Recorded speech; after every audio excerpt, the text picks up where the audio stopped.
Good afternoon again. Welcome to another episode of Spilling Tea. I am your host, Tiffany Daniels.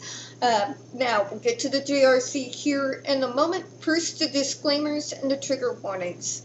If you're unfamiliar with the Stop the Shocks campaign or the campaign against the troubled teen industry, pertinent links are going to be there in the description box. Please, in particular, take note of the literal archive of Autistic Hoya in there. That's where we have all our JRC receipts. Don't forget the article written by Neuroplastic either, the one where they interviewed over 800 ABA professionals in regards to the JRC's so-called behavior modification program. The JRC doesn't like it much when we remove their ability to appeal to authority. And they overreacted, of course, and threatened Neuroplastic with a defamation lawsuit if they didn't remove it off of their own website. Well, Neuroplastic said no, obviously, so please, folks, read the article and share it on all your social media. We also do have included Neuroplastic's GoFundMe linked up in there in case the JRC ever does see through with their threat, because unlike them, we do not have unlimited access to cash.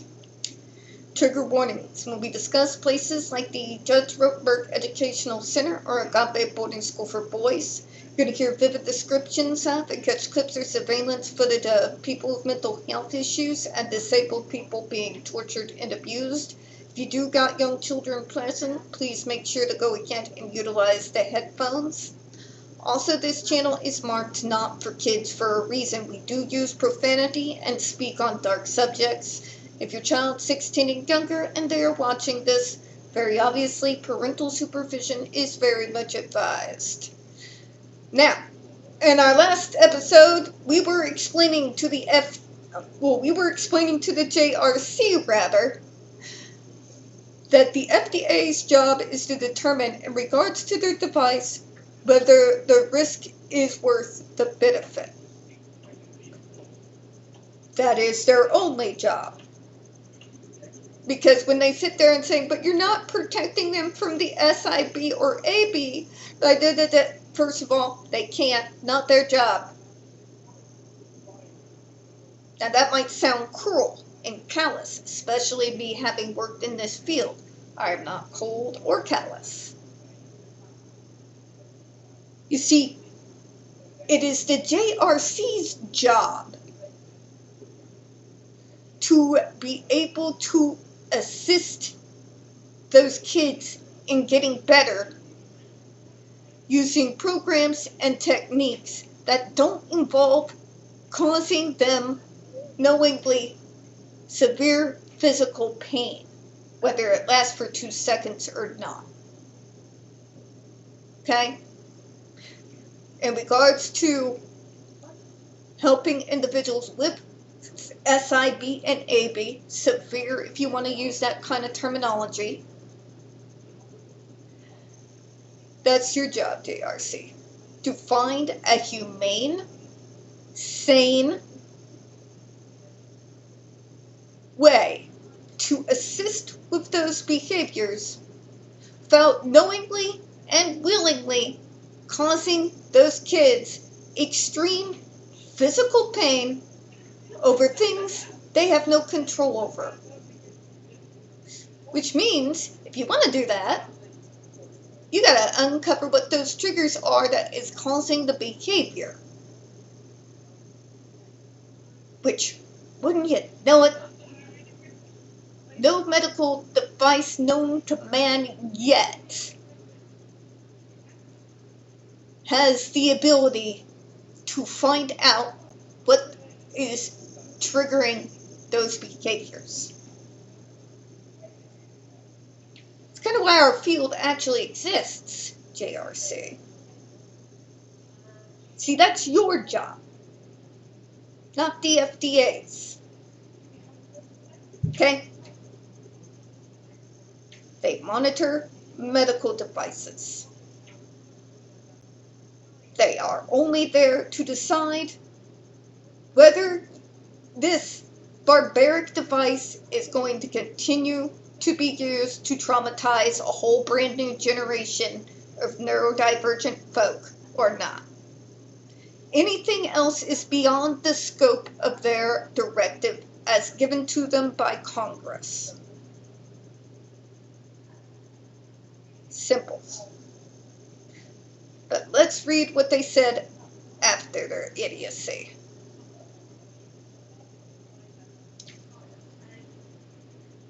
Alright, so we have more of repeating ourselves. Anybody surprised? The FDA uses its description of the treated population as vulnerable to justify its assumption that ESD treatment poses a heightened risk of adverse events, and its assumption that these adverse events are occurring even if they aren't being reported. It's called common fucking sense.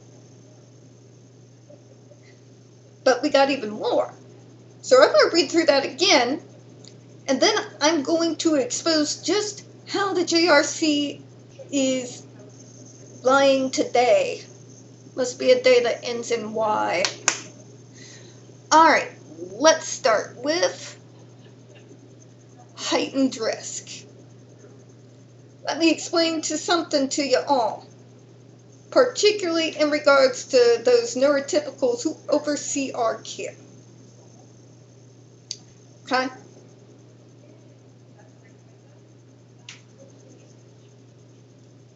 There's a heightened risk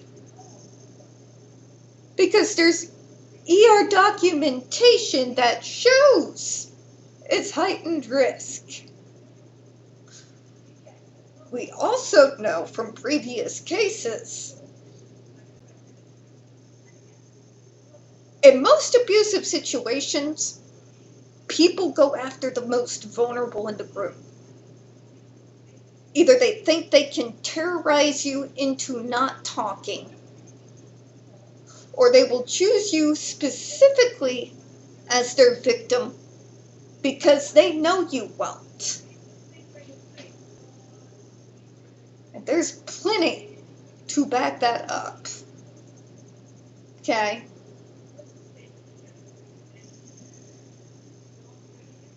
Now, here's another thing that is pretty much prominent throughout the entirety of the medical model.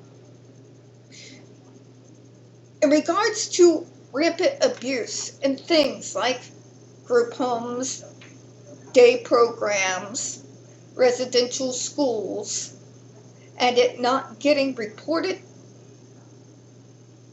yeah.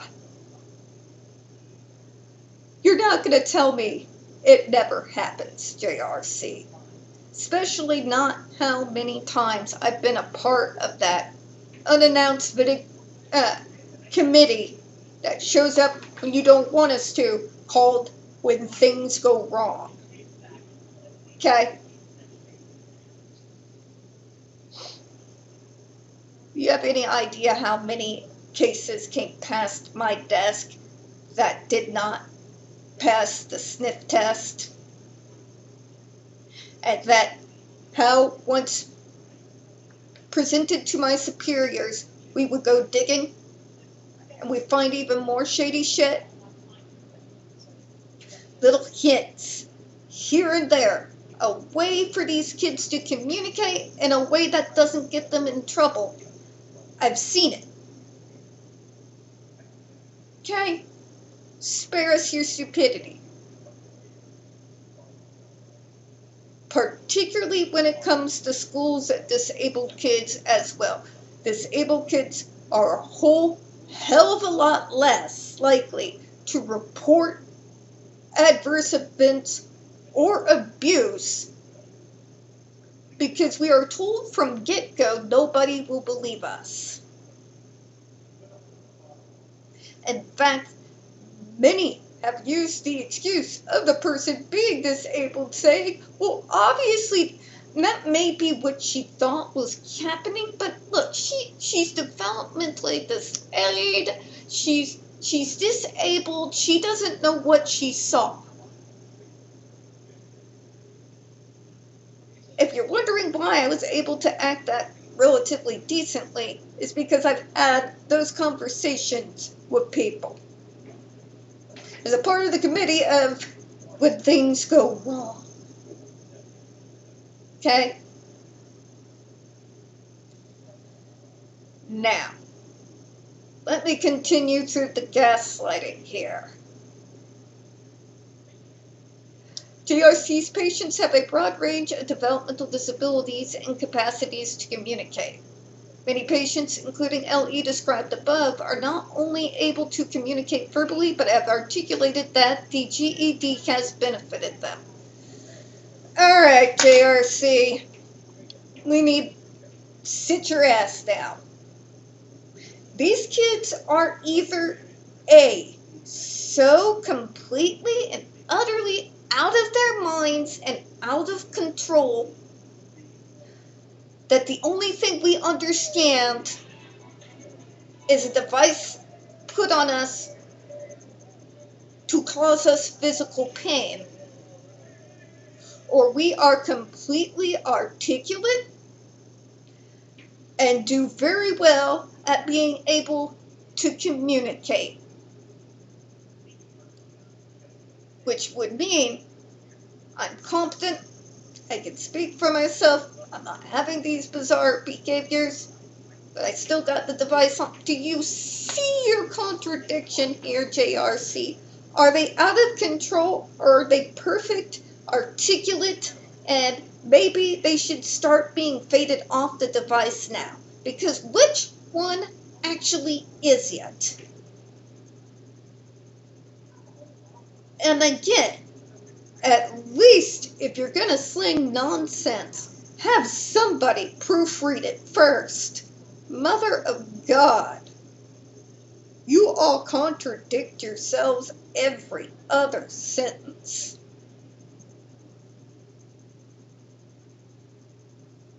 Now, you're like, but see, they testified to it. Yes, we know. Jennifer Masumba told us about your little propaganda videos that you forced those students to do. In fact, we actually know that you will, while filming those little testimonials, deliberately trigger them into a behavior. And if they don't give in, well, then you punish them because they're not being obedient. If they give you what they want, you punish them. And then you force them literally immediately afterwards to show how they're all nice and happy now. The receipts, as well as video surveillance footage, backs it up, by the way. So, yeah.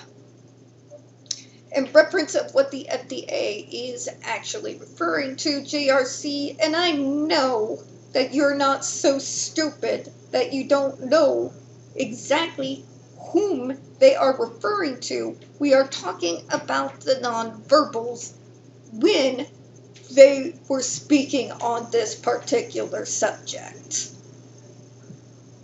We both know it. But yeah, you're just going to throw in here, well, they're not articulate, they're out of control, except when we need them to be in control, giving us a testimonial, because then you can believe them.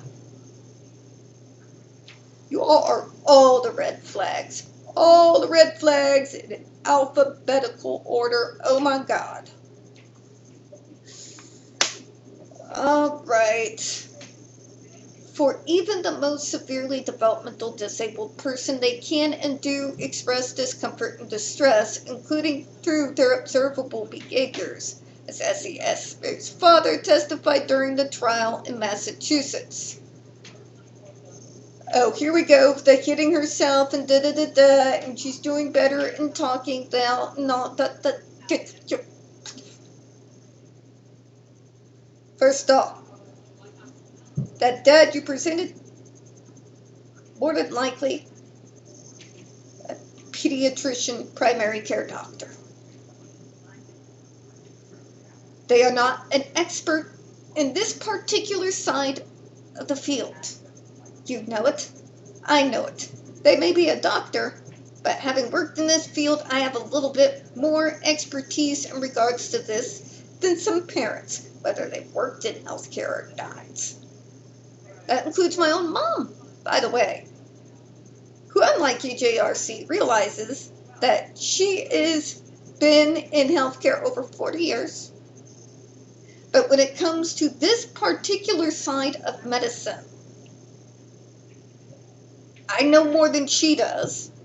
When it comes to radiology and multiple compound fractures, weakening of bones, when bones become brittle, she knows a hell of a lot more than me. Simples, right?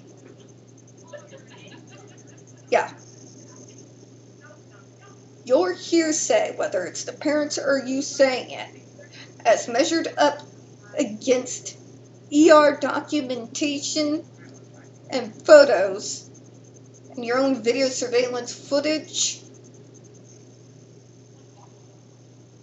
it would be a no-brainer anywhere else on planet Earth but Canton, Massachusetts, JRC. Come on now. Can we stop with the gaslighting? Please, because I've had it up to here. So, to explain it again, the FDA's job is not to protect the students necessarily from themselves. They oversee medical devices. They do not oversee treatment programs, all of which have multi-facets. You know, at least those of us who are in the sane part of the field. Okay? It's the device and only device. Excuse me, autistic brain frog. It is the device and only the device that is what they're looking at here. Everything else is a debate in regards to treatment programs. They're not here to debate that. The only reason why they looked at any other type of treatment programs at all was because in the scope of their jobs, they wanted to provide that there are other successful alternative treatments out there that deal specifically with SIB and AB with a great deal of success that does not require anyone to have to be on that device. Everything they're doing here has to do directly with the device. Anything that doesn't have anything to do with the device is completely and utterly irrelevant. On that, folks, we're going to go ahead and close out for today. We don't get very many views on this channel. The few we do get do tend to get removed from time to time. So if you could, please don't forget to hit the like button, hit subscribe, and please, folks, don't forget to hit the comments. I do appreciate your time. And as always, folks, we here at Spilling Tea absolutely hope you have a good one. I will see you all tomorrow. Bye-bye, everyone.